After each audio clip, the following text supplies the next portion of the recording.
Sama sore untuk Bapak Ibu sekalian. Bulan yang pertama di tahun baru ini, kita akan membicarakan satu tema, itu tentang Tuhan Juru Selamat kita. Tentang 3 jabatan yang Tuhan Allah berikan kepadanya. Nah, 3 jabatan ini berkaitan erat sekali dengan hubungan Tuhan Allah dan kita umat manusia. Nah, hal-hal seperti ini telah diajarkan Tuhan di Perjanjian Lama dalam hubungan Tuhan dengan bangsa Israel. Tuhan ingin supaya umatnya mengerti tentang dirinya dan tahu bagaimana mereka beribadah, tahu bagaimana mereka hidup sebagai umat Tuhan. Nah, jadi tugas untuk mengajar, tugas untuk menyampaikan maksud dan kehendak Allah ini diberikan kepada nabi. Nah, jadi di Perjanjian Lama kita melihat itu ada nabi-nabi. Dan tugas mereka utamanya adalah untuk menyampaikan maksud Tuhan kepada umat Israel. Dan kita juga melihat adab yang kita sebut sebagai imam, imam besar. Nah, tugas imam-imam ini adalah mewakili kita manusia untuk berdoa. Di Perjanjian Lama caranya dengan membawakan korban bakaran kepada Tuhan. Jadi dari sisi kita kepada Tuhan, tugas itu dilaksanakan oleh orang-orang disebut sebagai para imam. Kemudian Israel adalah sebuah teokrasi. Bentuk pemerintahannya adalah teokrasi. Ya, teo itu Tuhan. Artinya apa? Raja itu mewakili Tuhan Allah untuk memerintah bangsa Israel. Jadi raja punya peran yang penting untuk melindungi bangsa Israel ini, untuk menuntun mereka mewakili Tuhan yang ada di surga. Nah, jadi kita melihat di Perjanjian Lama, dalam kaitan antara Allah dan manusia, itu ada 3 jenis jabatan, yaitu nabi, imam, dan raja. Nah, 3 jabatan ini bertugas supaya kita umat manusia Tuhan ciptakan ini bisa hidup dengan benar di hadapan Allah kita. Kemudian kita melihat bahwa di dalam Tuhan Yesus, ketiga jenis jabatan ini diberikan kepadanya. Makanya kita selalu berbicara tentang 3 jabatan dari Tuhan Yesus, yaitu dia sebagai nabi, sebagai imam, dan juga sebagai raja. Kalau di Perjanjian Lama, orang-orang yang berbeda akan diberikan jabatan ini. Ada yang sebagai nabi, ada yang sebagai imam, ada yang sebagai raja. Tapi dalam diri Tuhan Yesus, tiga jabatan ini diberikan sekaligus. Jadi bulan Januari ini, untuk sore hari ini yang pertama, kita mau melihat bahwa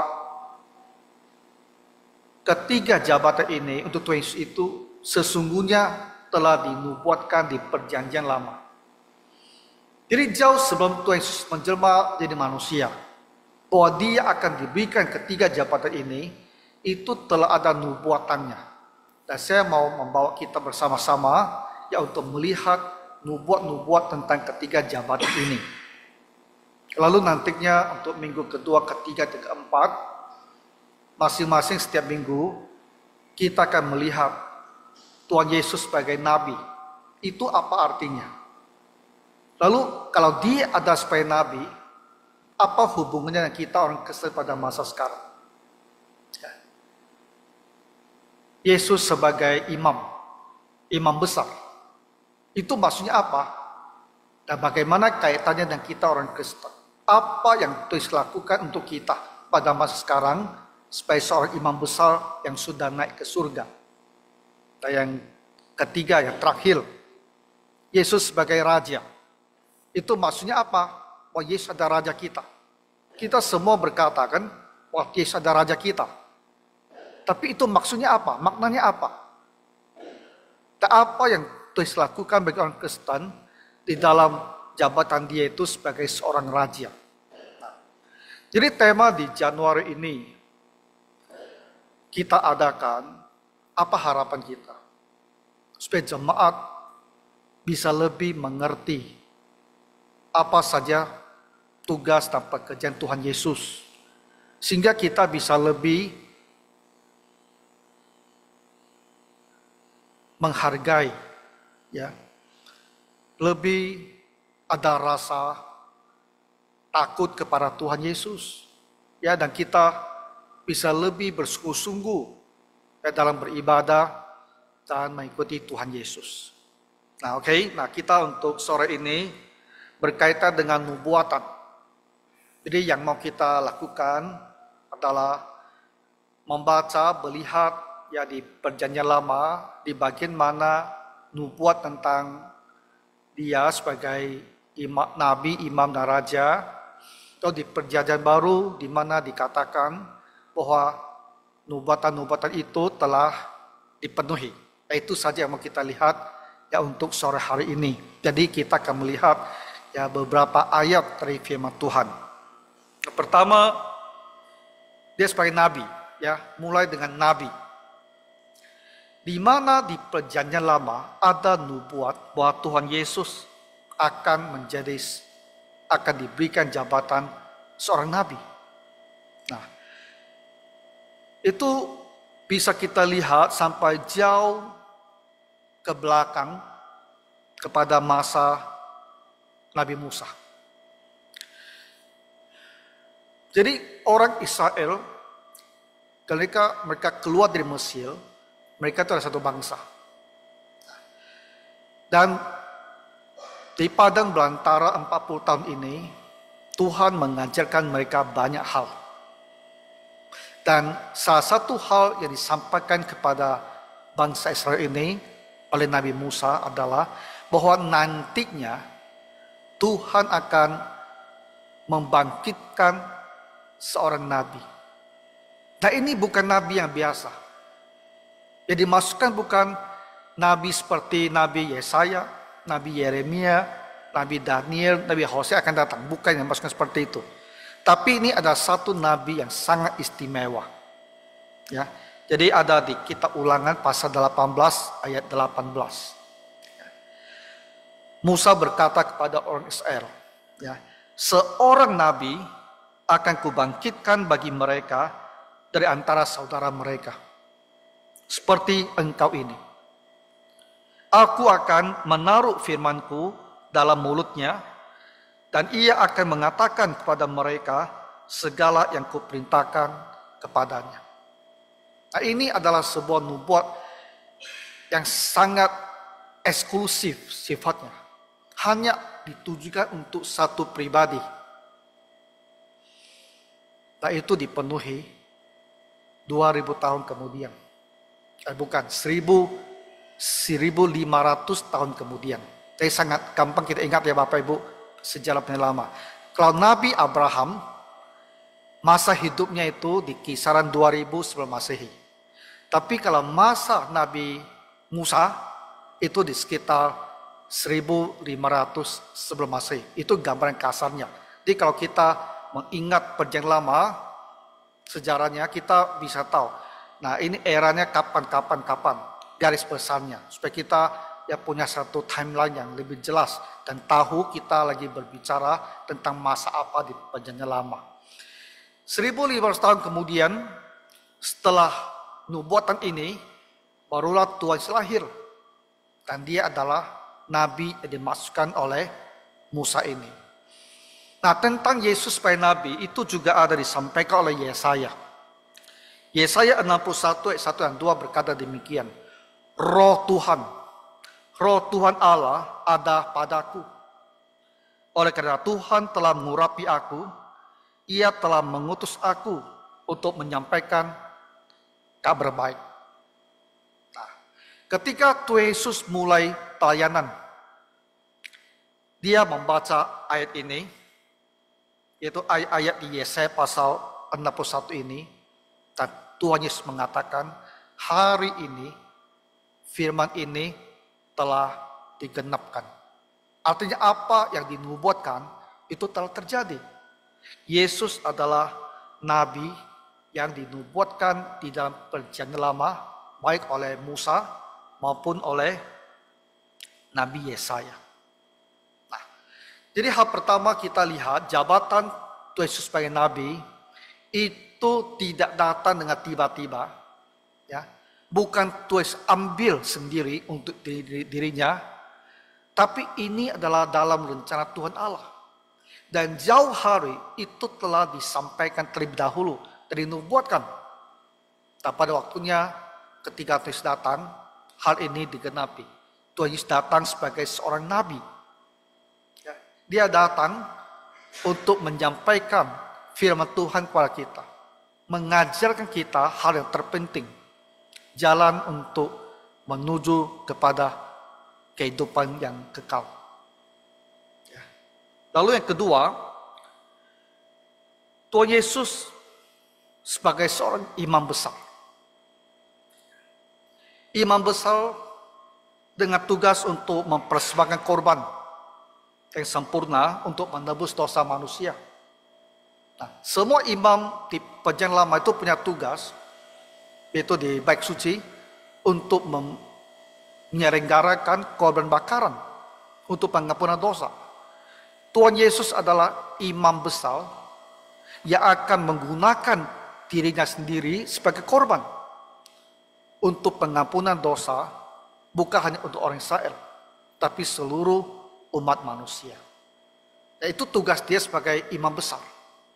Tapi di manakah di perjanjian lama ada nubuat bahwa dia adalah seorang imam?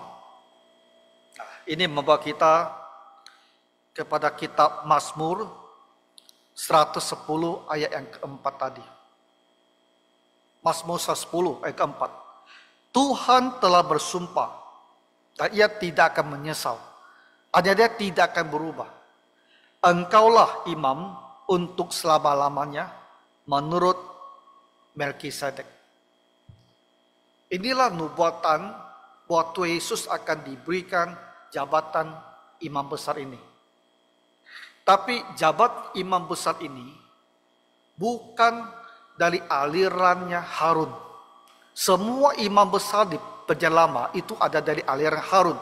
Semua keturunan Harun. Tapi Tuhan Yesus bukan dari Harun. Itu dari Melkisedek. Ya, satu imam yang kita baca di kitab Kejadian yang tidak banyak kita ketahui, sangat misterius. Ya. Dan firman Tuhan menubuatkan Tuhan Yesus akan jadi imam besar dari menurut Melkisedek. Kitab Ibrani mengatakan bahwa Tuhan Yesus inilah imam besar yang dimaksudkan oleh nubuatan di perjanjian lama ini.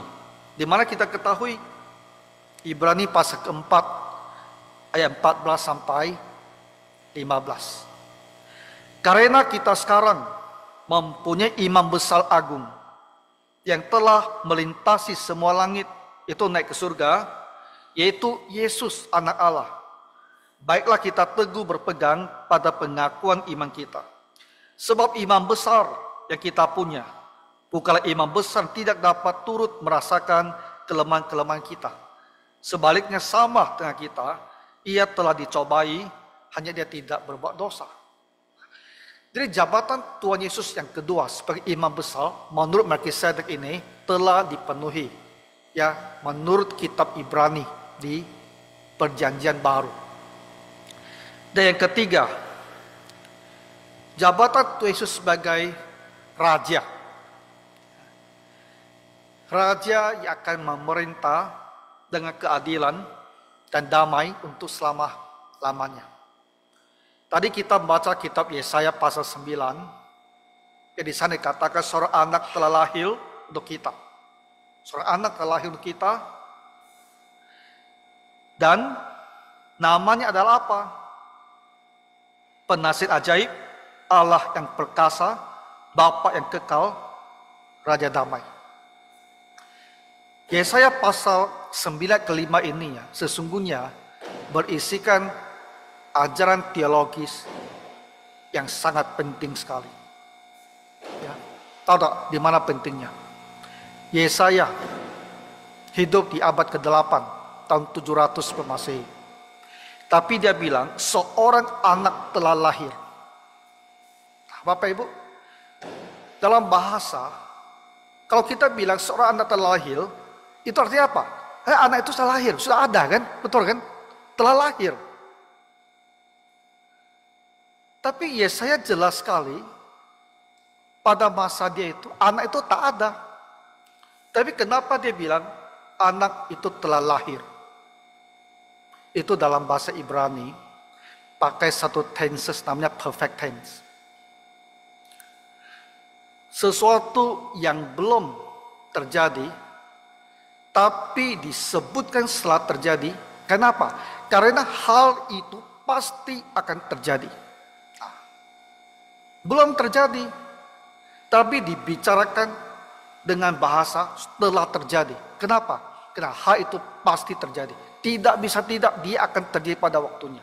Makanya ketika diterjemahkan ke dalam bahasa Indonesia dibilang seorang anak telah lahir. Kelahiran atau kedatangan ke dunia ini suatu hal yang pasti. Dan benar-benar terjadi. Dia telah lahir. Akhirnya di abad pertama. Dari sini katakan anak ini siapa? Jati dirinya siapa? Nama-nama yang diberi kepadanya semua punya unsur ilahi. Semuanya menekankan bahwa dia itu bukan manusia biasa. Dia adalah penasihat yang ajaib. Oke. Lalu dia apa? Dia adalah Allah yang perkasa. Anak yang lahir ini adalah Allah yang perkasa. Makanya orang Kristen selalu bilang, kita pasti bilang, Yesus ini adalah Allah yang menjelma menjadi manusia. Dan dia adalah Bapa yang kekal. Siapa yang kekal itu? Yang kekal itu hanyalah ilahi. Kemudian disebut, dia adalah Raja damai. Jadi ketika orang bertanya, dari mana kita tahu bahwa manusia Yesus yang oleh orang-orang di abad pertama melihat dia berjalan di muka bumi ini adalah Allah. Apa buktinya? Buktinya adalah salah satunya di sini. Bahwa 700 tahun setelah hal itu terjadi, Tuhan Allah sendiri sudah mengatakan anak lahir ini adalah Allah yang perkasa, Bapa yang kekal. Dan kita orang Kristen mengerti kenapa Tuhan Allah di surga bisa mengatakan anak ini ada Allah yang perkasa. Karena dalam Allah yang Maha Esa, di dalam Allah yang tunggal ini ada 3 pribadi yang berbeda. Allah Bapa, Allah Anak, dan Allah Roh Kudus. Makanya ada Allah Bapa yang bisa berkata bahwa Allah Anak ini adalah Allah yang perkasa. Ya. Tapi yang mau kita perhatikan adalah di nubuatan ini mengatakan bahwa anak lahir itu adalah Raja damai. Inilah nubuatan bahwa Kristus diberikan jabatan sebagai seorang raja.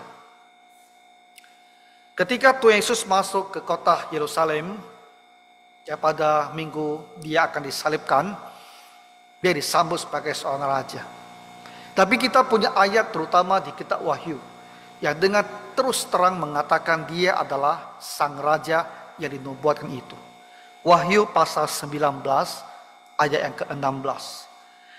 Pada jubahnya dan pahanya tertulis suatu nama, yaitu Raja segala raja dan Tuan di atas segala Tuhan.